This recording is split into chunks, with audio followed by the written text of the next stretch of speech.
ക്ലാസ്സിലേക്ക് എല്ലാവർക്കും സ്വാഗതം. നമ്മൾ ഇന്ന് നോക്കാൻ പോകുന്നത് അടിസ്ഥാന ശാസ്ത്രം 6ാം ക്ലാസ്സിലെ അടിസ്ഥാന ശാസ്ത്രം മാതൃകാ ചോദ്യപേപ്പറാണ്. അപ്പോൾ മലയാളത്തിലുള്ളതാണ് നമ്മൾ നോക്കുന്നത്. അപ്പോൾ ഇവിടെ ചുവടെ നൽകിയിരിക്കുന്ന ഭക്ഷണ ചാർട്ട് പരിശോധിക്കൂ. നമ്മുടെ നാട്ടിലെ ഒരു കുടുംബം ഒരാഴ്ചത്തെ ഭക്ഷണത്തിൽ ഉൾപ്പെടുത്തിയ ഭക്ഷ്യവസ്തുക്കളുടെ അനുപാതമാണ് ചാർട്ടിൽ നൽകിയിരിക്കുന്നത്. അപ്പോൾ ഇതിലെ ഭക്ഷ്യവസ്തുക്കളുടെ അനുപാതമാണ് നമുക്കിതിൽ ചാർട്ടിൽ തന്നിരിക്കുന്നത്. അപ്പോൾ അതൊന്ന് നമുക്ക് നോക്കാം. ഇതിൽ നോക്കിയേ, പാലിൻ്റെ അളവും അരിയുടെ അളവ് 60%, മത്സ്യത്തിൻ്റെ അളവ് മാംസത്തിൻ്റെ അളവ് 20% തന്നിട്ടുണ്ട്. പിന്നെ പഴങ്ങൾ, പച്ചക്കറികൾ, അതിൻ്റെയൊക്കെ മറ്റുള്ളവൻ്റെ ശതമാനങ്ങൾ നമുക്ക് തന്നിട്ടുണ്ട്. ചോദ്യം എന്താണെന്ന് നമുക്ക് നോക്കാം. ചോദ്യത്തിലേക്ക് നമുക്ക് പോകാം. അപ്പോൾ ആദ്യത്തെ ചോദ്യം, ഏറ്റവും കൂടുതൽ ഉൾപ്പെടുത്തിയ ഭക്ഷ്യവസ്തു ഏതാണ്? ഇതിൽ ഏറ്റവും കൂടുതൽ ഉൾപ്പെടുത്തിയ ഭക്ഷ്യവസ്തു ഏതാണ്? അരി, ഗോതമ്പാണ് അല്ലേ. ഏറ്റവും കൂടുതൽ ഉൾപ്പെടുത്തിയ നോക്കി, ഇതിൽ ഏറ്റവും കൂടുതലുള്ളത് ഏതാണ്? അരിയോ അല്ലെങ്കിൽ ഗോതമ്പാണ്. അപ്പോൾ അത് ഗോതമ്പ്, അരി അല്ലെങ്കിൽ ഗോതമ്പ് 60% ഉൾപ്പെടുത്തിയിട്ടുണ്ട്. അപ്പോൾ ആൻസർ കിട്ടി, എൻ്റെ ആൻസർ കിട്ടി. ഇനി അടുത്ത ചോദ്യം, ഭക്ഷ്യവസ്തുക്കൾ ഉൾപ്പെടുത്തിയ അനുപാതം അനുയോജ്യമാണോ? അപ്പോൾ എന്തുകൊണ്ട്? അപ്പോൾ ഇങ്ങനെയാണോ നമ്മൾ കഴിക്കേണ്ടത്? അരി, ഗോതമ്പ് 60%, മത്സ്യം എത്ര കഴിക്കണം? മത്സ്യം എത്ര കഴിക്കണം എന്നവ ഇതിൽ 20% മത്സ്യം കഴിക്കുന്നുണ്ട്, മാംസം അല്ലെങ്കിൽ. പിന്നെ പഴം നമ്മളൊരു 10% കഴിക്കുന്നുണ്ട്. പാലുൽപ്പന്നങ്ങൾ എത്ര ശതമാനം? 5% കഴിക്കുന്നുണ്ട്. പിന്നെ മറ്റുള്ളവ 5% ഉണ്ട്. അപ്പോൾ ഇങ്ങനെയാണോ നമ്മൾ ഭക്ഷണത്തിൽ ഭക്ഷ്യവസ്തുക്കൾ ഉൾപ്പെടുത്തേണ്ട അനുയോജ്യമായ അനുപാതം എങ്ങനെയാണോ എന്ന് നമുക്കൊന്ന് നോക്കാം. നോക്കിയേ, ഭക്ഷ്യവസ്തുക്കൾ ഉൾപ്പെടുത്തിയ അനുപാതം അനുയോജ്യമാണോ? എന്തുകൊണ്ട്? ഈ അനുപാതം ആരോഗ്യകരമായ ഭക്ഷണ രീതിക്ക് അനുയോജ്യമല്ല. കാരണം എന്താണ്? അരിയും ഗോതമ്പും പോലുള്ള ധാന്യങ്ങൾ അമിതമായി ഉൾപ്പെടുത്തിയിരിക്കുന്നു. 60% എന്ത് ഉൾപ്പെടുത്തിയിരിക്കുന്നത്? അരിയും ഗോതമ്പും ഉൾപ്പെടുത്തിയിരിക്കുന്നത് അല്ലേ. അരിയും ഗോതമ്പും 60% ഉൾപ്പെടുത്തിയിരിക്കുന്നത്. പിന്നെന്താണ്? പച്ചക്കറികൾ 10%, അതുപോലെ മത്സ്യം 20%, പാലുൽപ്പന്നങ്ങൾ എത്ര? 5% എന്നിവ അളവ് കുറവാണ് അല്ലേ. ഇതിനൊക്കെ പാലുൽപ്പന്നങ്ങളുടെ അളവ് എത്രയാണ്? 5% ആകുള്ളൂ. പക്ഷേ മാംസത്തിൻ്റെ അളവ് എത്രയാണ്? 20%. അപ്പോൾ ഇത് തെറ്റല്ലേ? നമുക്ക് പാലുൽപ്പന്നങ്ങൾ 5% മാത്രം കുടിച്ചാൽ മതിയോ? അല്ല. ശരീരത്തിന് ആവശ്യമായ പോഷകങ്ങൾ ലഭിക്കുന്നതിന് സമീകൃത ആഹാരം അനിവാര്യമാണ്. ഈ ചാർട്ടിൽ പ്രോട്ടീന്, വിറ്റാമിനുകൾ, ധാതുക്കൾ എന്നിവയുടെ ഉണ്ട് അല്ലേ. ഇതിൽ പ്രോട്ടീൻ കുറവാണ്. പ്രോട്ടീൻ എന്ന് പറയുന്നത് എന്താണ്? മുട്ട അധികം കഴിക്കുന്നില്ല. അതുപോലെ വിറ്റാമിനുകൾ കഴിക്കുന്നതായിട്ട് ഇതിൽ കാണിക്കുന്നില്ല അല്ലേ. വിറ്റാമിനുകൾ, പ്രോട്ടീന്, ധാതുക്കളും ഇതിൽ തന്നിട്ടില്ല. അപ്പോൾ ധാതുക്കളുടെയൊക്കെ കുറവുണ്ട് അല്ലേ.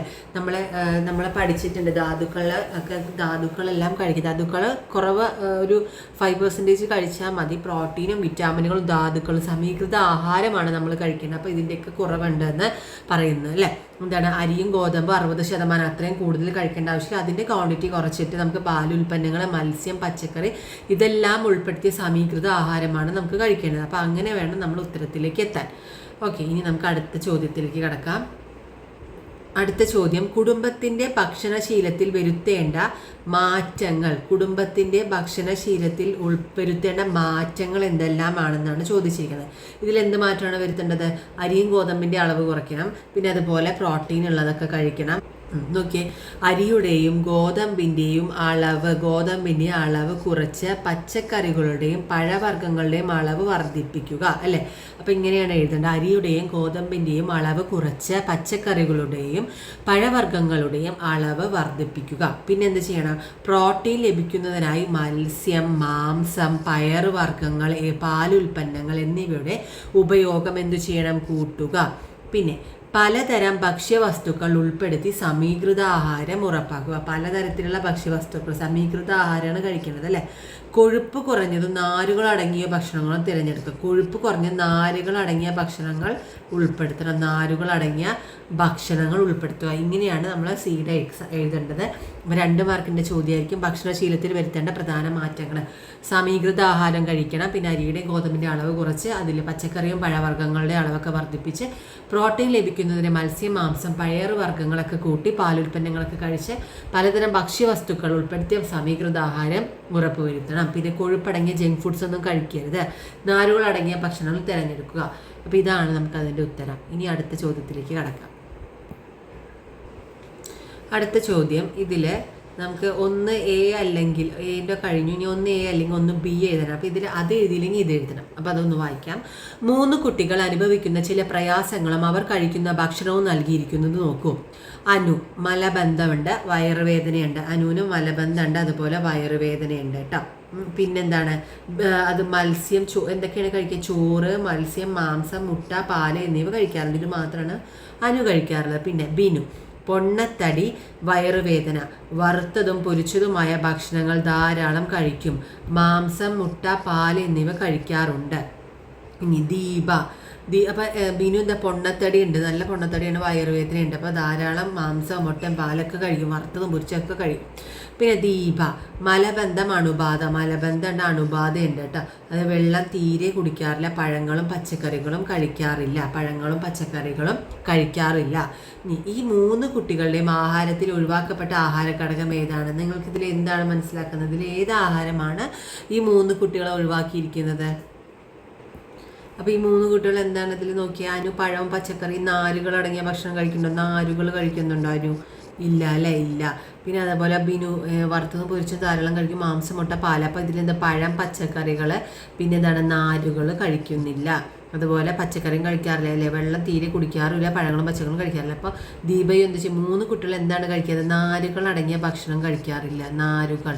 അപ്പോൾ മലബന്ധത്തിന് കൂടുതൽ കാരണം എന്താണ്? നാരുകൾ അടങ്ങിയ ഭക്ഷണം കഴിച്ചാൽ മാത്രമാണ് നമുക്ക് നന്നായിട്ട് മോഷൻ പോകുള്ളൂ അല്ലേ. അപ്പോൾ നാരുകൾ അടങ്ങിയ ഭക്ഷണം കഴിക്കാറില്ല. അതുപോലെ പഴവും പച്ചക്കറികളും ആര് കഴിക്കാറില്ല? ഈ 3 കുട്ടികളും കഴിക്കാറില്ല, പച്ചക്കറികൾ കഴിക്കാറില്ല. അപ്പോൾ അതിന് ആൻസറായി. ഇനി അടുത്ത ചോദ്യം എന്താണ്?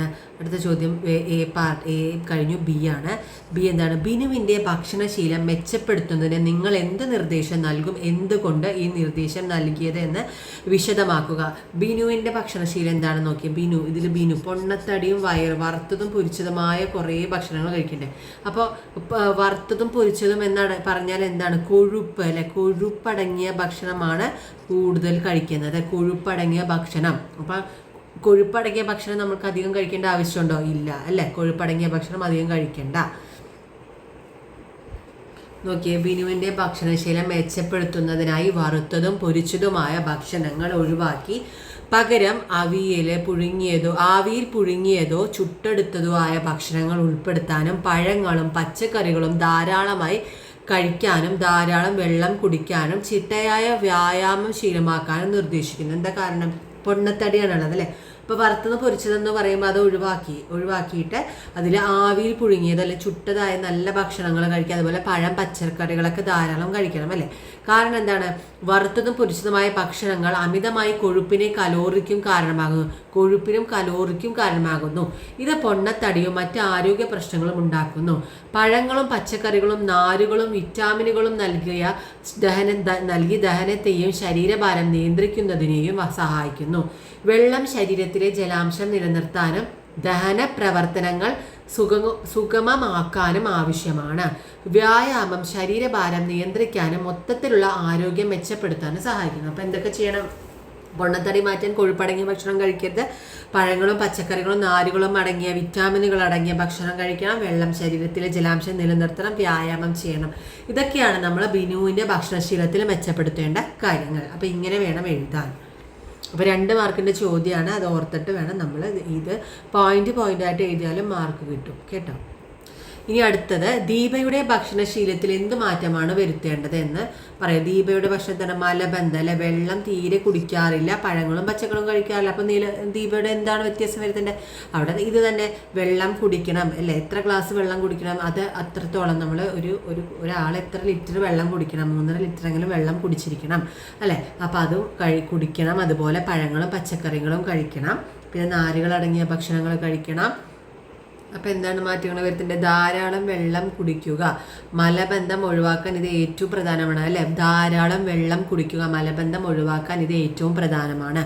പഴങ്ങളും പച്ചക്കറികളും ആഹാരത്തിൽ ഉൾപ്പെടുത്തുക, നാരുകൾ അടങ്ങിയ ഇവ മലബന്ധം കുറയ്ക്കാൻ സഹായിക്കും. അതുപോലെ നാരുകൾ അടങ്ങിയ മറ്റു ഭക്ഷണങ്ങൾ, തവിടുകൾ, ധാന്യങ്ങൾ, പയറുവർഗ്ഗങ്ങൾ എന്നിവയും ഭക്ഷണത്തിൽ ഉൾപ്പെടുത്തുന്നത് നാരുകളുടെ അളവ് വർദ്ധിപ്പിക്കും. ഇതൊക്കെയാണ് ദീപ ഭക്ഷണശീലത്തിൽ വരുത്തേണ്ട മാറ്റം. ധാരാളം വെള്ളം കുടിക്കുക, പഴങ്ങളും. ഉത്തരം അതിൽ ചോദ്യത്തിൽ തന്നെ ഉണ്ട് അല്ലേ? വെള്ളം കുടിക്കാറില്ല, പഴങ്ങളും പച്ചക്കറികളും കഴിക്കാറില്ല. അപ്പോൾ എന്താണ് ഉത്തരത്തിൽ എന്ത് എഴുതണം?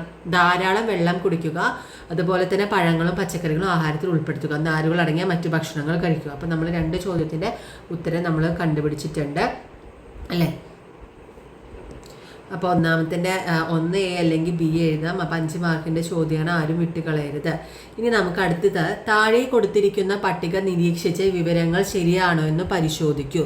വിറ്റാമിൻ എ എന്തിൻ്റെ കുറവ് മൂലം? അപ്പോൾ ഇവിടെ അപര്യാപ്ത രോഗം തന്നിട്ടുണ്ട്, അതുപോലെ തന്നെ കഴിക്കേണ്ട ഭക്ഷണങ്ങൾ ഏതാണെന്നും തന്നിട്ടുണ്ട്. അപ്പോൾ ഇതിൽ ആദ്യത്തെ ക്വസ്റ്റ്യൻ നമുക്ക് നോക്കാം. വിറ്റാമിൻ എ, ബി, സി എന്നിവയുടെ അഭാവത്തിൽ ഉണ്ടാകുന്ന അപര്യാപ്ത രോഗങ്ങളും അത് പരിഹരിക്കുന്നതിനായി കഴിക്കേണ്ട ഭക്ഷണവും ശരിയായ രീതിയിൽ ഉൾപ്പെടുത്തി പട്ടിക മാറ്റി എഴുതുക. അപ്പോൾ ഈ പട്ടിക എഴുതണം. അപ്പോൾ വിറ്റാമിൻ എ എന്തിൻ്റെ? നമ്മളെപ്പോഴും പഠിച്ചിട്ടുള്ളതാണ്. വിറ്റാമിൻ എ എന്ന് പറയുന്നത് എന്താണ്? നിശാന്തത അല്ലേ? വിറ്റാമിൻ എ അപര്യാപ്തത കുറവ് മൂലം ഉണ്ടാകുന്നതാണ് നിശാന്തത അല്ലേ? അതുപോലെ ഇനി അടുത്തത് വിറ്റാമിൻ ബി, അതുപോലെ വിറ്റാമിൻ സി, വിറ്റാമിൻ ബി കുറവ് നമ്മൾ കഴിച്ചു കഴിഞ്ഞാൽ വായ്പുണ്ണാണ് നമുക്ക് വരിക. ഇനി വിറ്റാമിൻ സി ഇല്ലാത്ത, കുറവാണെങ്കിൽ എന്താണ്? സ്കർവി എന്ന് പറഞ്ഞ രോഗമാണ് വരിക. സ്കർവി. പിന്നെന്താണ്? വിറ്റാമിൻ എ എന്ത് കഴിച്ചാൽ കിട്ടും? അതുപോലെ സ്കർവി, നെല്ലിക്ക അല്ലെ? സി എന്ന് പറയുന്നത് എന്ത് കഴിക്കണം? നെല്ലിക്കയും നാരങ്ങയും കഴിച്ചാലാണ് നമുക്ക് കിട്ടുക. നെല്ലിക്ക കഴിക്കേണ്ട ഭക്ഷണങ്ങൾ ഏതൊക്കെയാണ്? നെല്ലിക്ക, നാരങ്ങ. ഇനി അതുപോലെ മത്സ്യം, ക്യാരറ്റ് ഇതെല്ലാം കഴിച്ചു കഴിഞ്ഞാൽ എന്താ ഉണ്ടാവുക? അപ്പോൾ എങ്ങനെയാണ്? വിറ്റാമിൻ എ എന്ന് പറയുമ്പോൾ നിശാന്തതയാണെന്ന് മനസ്സിലായി. നിശാന്തത എന്ന് പറയുമ്പോൾ നമ്മൾ ചീര അല്ല, ചീരയിൽ കൂടുതൽ കണ്ണിന് കഴിച്ചിട്ടുണ്ടെങ്കിൽ ചീര കൂടുതലുണ്ട്. അപ്പോൾ ഇവിടെ ചീര ഉണ്ട്. അപ്പോൾ എന്താണ് ആൻസർ? ചീര ഇവിടെ ഉണ്ട്. അതുപോലെ നമ്മൾ ഏതാ കണ്ടുപിടിക്കാതെ? വിറ്റാമിൻ ബി എന്ന് പറയുന്നത് എന്താണ്? മത്സ്യവും ക്യാരറ്റും കൂടുതൽ കഴിച്ചാൽ കിട്ടും അല്ലേ? അപ്പോൾ ആൻസർ നമുക്ക് കിട്ടി. വിറ്റാമിൻ എ എന്ന് പറയുന്നത് നിശാന്തത അല്ലേ? വിറ്റാമിൻ എ നമുക്കൊന്നും കൂടി എഴുതാം, കറക്റ്റായിട്ട് എഴുതാം. കണ്ടോ? വിറ്റാമിൻ എ എന്ന് പറയുന്നത് നിശാന്തത, മത്സ്യം, ക്യാരറ്റ്. പിന്നെ വിറ്റാമിൻ ബി എന്ന് പറയുന്നത് വായ്പുണ്ണ്, തവിട് കളയാത്ത അരിയും ചീരയും കഴിക്കണം. Vitamin B. പിന്നെ വിറ്റാമിൻ സി എന്ന് പറയുമ്പോൾ സ്കർവിയും നെല്ലിക്ക, നാരങ്ങ. വിറ്റാമിൻ സി എന്ന് പറയുന്നത് നെല്ലിക്കയും നാരങ്ങയും കഴിക്കണം അല്ലേ? വിറ്റാമിൻ സി എപ്പോഴും നെല്ലിക്ക, പുളിയുള്ള ഭക്ഷണങ്ങൾ കഴിക്കണമെന്ന് പറയും. വായ്പുണ്ണ് മാറണമെങ്കിൽ എന്ത് ചെയ്യണം?